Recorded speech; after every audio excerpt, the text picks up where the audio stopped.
नमस्कार। आज हम आए हैं पवन नागर जी से मुलाकात करने के लिए, जो एक लंबे अरसे से यानी लगभग दशक पूरा होने वाला है तब से वे जैविक कृषि का कार्य कर रहे हैं। और इस बार उन्होंने अपने 4.5 एकड़ के खेत में मूंगफली और मक्के को एक साथ बोया है। इसी की चर्चा करने के लिए आज हम उनके खेत पर उपस्थित हुए हैं और हम पूछेंगे कि वह किस प्रकार इस खेती को आगे ले जा रहा है। तो आइए हम आप पवन नागर जी से बात करते हैं। तो हमारे साथ है पवन नागर जी। तो पवन नागर जी, स्वागत है आपका। नमस्कार ऋषभ जी, आप अपना समय निकाल कर हमारे खेत पे आए और कीचड़ भरे रास्ते से आए, तो इसके लिए आप बधाई के पात्र हैं जी। तो बताइए क्या जानना चाहते हैं आप। पवन नागर जी, हम ये जानना चाह रहे हैं कि आप जो कृषि कर रहे हैं, ऑर्गेनिक कृषि, और आपकी मुहिम भी लगातार है और आपके अपनी टी शर्ट और अपने कपड़ों पर भी स्लोगन और लिखवाए हुए चलते हैं। तो इस बार आपने अपने 4.5 एकड़ के फार्म में क्या लगाया है? तो ऋषभ जी, ये तो मेरा जीवन का अभियान है कि हमें जहर मुक्त अनाज खाना भी चाहिए और खिलाना भी चाहिए। मैं तो खाने और खिलाने के लिए खेती कर रहा हूँ, क्योंकि अभी हमारे देश में रसायन का बोलबाला है, कीटनाशक का बोलबाला है और कोई भी किसान इसको छोड़ने के लिए तैयार नहीं है। तो ज़्यादा से ज़्यादा उत्पादन किसान करना चाहते हैं और कर भी रहे हैं वो, पर उनके पास अभी सबसे बड़ी समस्या है कि हमारे देश में ना तो किसानों के पास खाने के लिए शुद्ध अनाज है, ना जनता के पास शुद्ध अनाज है। तो उसी में हमने एक प्रयास किया है और ओबेदुल्लागंज में, भोपाल, मंडीदीप और बाहर भी हमारा अनाज यहाँ से जाता है। तो हम हमारे परिवार के लिए खेती करते हैं, फिर उसमें से जो बचता है तो वो हमारे ग्राहकों को या हमारे शुभचिंतकों को हम उसी में से प्रदान कर देते थे। तो इस बार क्या लगाया है आपने? इस बार मैंने बहुत सारी लगाई है। मक्का लगाई है मैंने, ज्वार लगाई है, धान लगाई है, गिलकी लगाई हुई है, तुअर लगाई हुई है और उसके बाद मूंगफली लगाई हुई है। मूंगफली मेरी मुख्य फसल है। तो ये वीडियो मैं आपको मूंगफली के किसानों के लिए बताना चाहता हूँ। खासकर गुजरात, राजस्थान में मूंगफली तो होती ही है, तो गुजरात में बहुत ज़्यादा मात्रा में मूंगफली होती है। तो आप मूंगफली के साथ और भी फसलें लगा सकते हैं जो ऊपर निकल जाती है। तो आइए मैं आपको दिखाता हूँ। देखिए, हमने मूंगफली लगाई हुई है, साथ में ये ज्वार है और ये देखिए मक्का बड़ी हो गई है। तो पूरे खेत में आप देखेंगे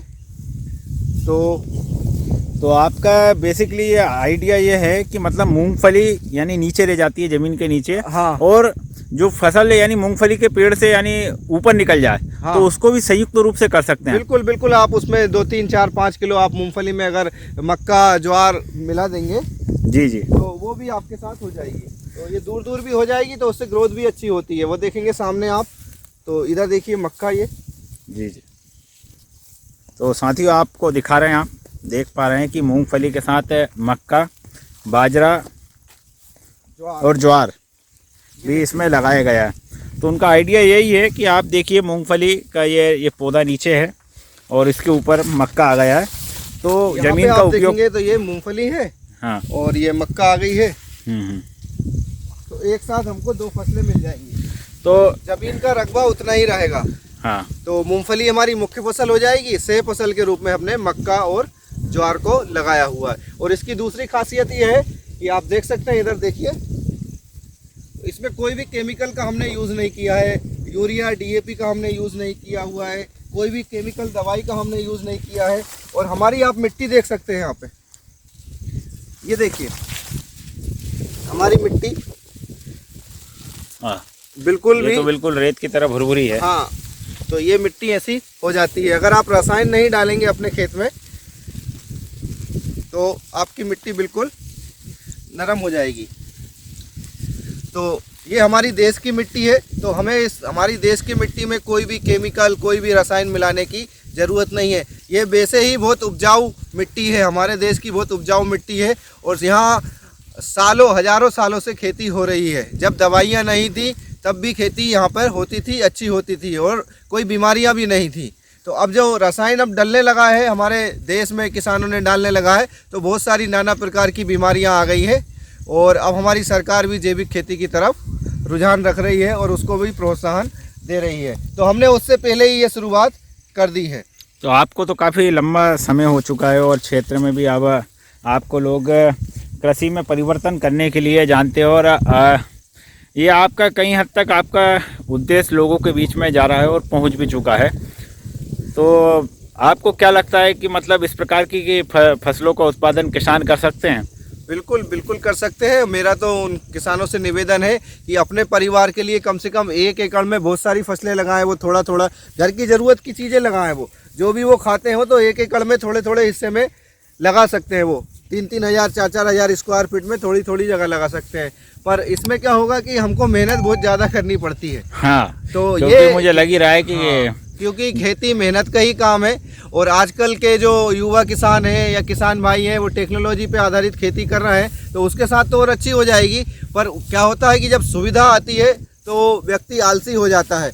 इसी के कारण है कि हम एकल फसल में चले गए, क्योंकि हम सुविधाओं से लेस हो गए हैं। तो हम बहुत सारी सुविधाओं से लेस हो गए हैं, तो हम उसके बावजूद भी बहुत सारी फसलें नहीं लगा पा रहे हैं। एकल फसल में उलझकर हम रेखा है। इसीलिए आप देख सकते हो कि इधर पूरा धान लगा हुआ है। देखिए पूरे एरिया में धान लगा हुआ है। सिर्फ मेरे ही खेत में इतनी सारी फसलें लगी हुई हैं। तो बीते वर्ष भी आपने मूंगफली लगाई थी। हाँ हाँ और प्राप्त जानकारी के अनुसार उसका उत्पादन भी अच्छा रहा था। हाँ हाँ। तो इस बार से क्या उम्मीद है आपको? देखिए हम तो उत्पादन के पीछे भागते ही नहीं है।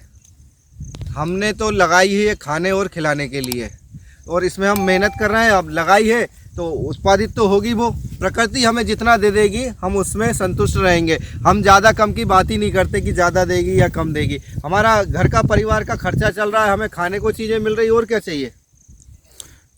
बढ़िया है, आपका बिल्कुल सोच भी अच्छी है। तो आप देखिए हमारी मूंगफली, इसमें कोई भी कमी नहीं है। मूंगफली तो आपका हाँ देख पा रहे हैं, वाकई में बहुत ही बढ़िया तरीके से। अब इसके आपको बताएं, इसमें फूल भी आने लगे हैं। फूल तो आ ही जाते हैं, 20-25 आते ही रहते हैं फूल तो उसमें। और ये इसमें कैसे लगती मूंगफली देखिए। ये नीचे जाएगा तो इसमें मूंगफली लगेगी। ये जो जा रहा है ना, हाँ, इसमें मूंगफली कुछ पौधों में आ भी गई है। हाँ हाँ, कुछ पौधों में आ भी गई है, तो वो धीरे धीरे आ जाएंगी। 90 दिन की फसल है ये। अच्छा, 90 दिन लगते हैं? हाँ 90 दिन, 100 दिन के बाद आप इसको निकाल सकते हो।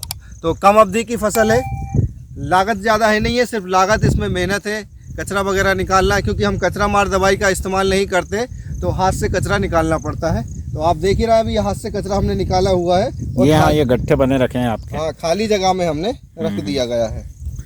तो किसान भाइयों से मेरा निवेदन है कि आप एक ही रकबे में 2-3 फसलें लगा सकते हैं। मुख्य फसल आपकी कोई और हो सकती है, उसके साथ सह फसल के रूप में आप दूसरी फसल ले सकते हैं जो कि ऊपर चली जाए और मुख्य फसल नीचे रह जाए। जैसे हमने इसमें लगाई है मूंगफली, मक्का ज्वार आपकी ऊपर चली गई है। तो आप देख सकते हैं, अब 1 एकड़ में हमारी मक्का हो जाएगी और 1 एकड़ में मूंगफली हो गई। अगर हमने वैसे तो हमने 2 एकड़ में मूंगफली लगाई है और 2 एकड़ में हमारी मक्का भी हो गई, ज्वार भी हो गई, तो हमने 4 एकड़ का फसल ले ली। तो ये तो बहुत ही अच्छी आपकी सोच है। 2 एकड़ में हमने 4 एकड़ की फसल ले ली। तो आप देख सकते हैं कि हमने जैसे 2 एकड़ में मूंगफली लगाई है, तो उसी के साथ हमने कुछ ज्वार लगा दी है, कुछ मक्का लगा दी है। तो अब हमारे पास जो फसल आएगी वो 4 एकड़ की आएगी। 2 एकड़ की मूंगफली और 2 एकड़ की मक्का ज्वार। और मक्का ज्वार का बीज भी कम लगता है और दूर दूर है, तो उसका फल भी अच्छा आएगा। आप देख सकते हैं, कोई नहीं कहेगा कि इसमें मूंगफली भी लगी, मक्का भी लगी है ना। तो एक साथ हमारी 3 फसलें हो गई कम रकबे में। तो इससे आपको क्या होगा कि जो लागत आपकी मेहनत लगी है उसका फल आपको और ज़्यादा मिल जाएगा। तो यहाँ मक्का का उत्पादन भी मिलेगा आपको, ज्वार का भी मिलेगा, मूंगफली का भी लिखेगा। तो फिर आप मुझे ये बताइए कि इसमें उत्पादन कम कहाँ हुआ। फिर मैं उत्पादन के पीछे भागूँ क्यों? क्योंकि मुझे एक ही ज़मीन में 3 चीज़ें खाने को मिल रही है और लोगों को खिलाऊँगा भी मैं, और वो भी बिना केमिकल वाली। तो मैं उत्पादन के पीछे फिर क्यों भागूँ? तो मेरी जो सोच है कि मेरे पास पहले खाने के लिए होए, तो अनाज तो होए, दाल तो होए, उसके बाद तो मैं कुछ करूँगा। अभी तो हमारे पास शुद्ध अनाज खिलाने को नहीं है, दाल भी नहीं है, कुछ भी नहीं है, तो हम सिर्फ उत्पादन के पीछे क्यों भागें? तो क्या यही संदेश आपका किसानों तक पहुँचे? बिल्कुल बिल्कुल, हम तो यही चाहते हैं कि 1 एकड़ खेती से वो अपने परिवार के लिए पहले सारे अनाज उत्पादित करे, बिना जहर के उत्पादित करे। और 1 एकड़ बहुत काफ़ी जगह होती है जिसमें एक परिवार के लिए सभी चीज़ें हो जाएंगी।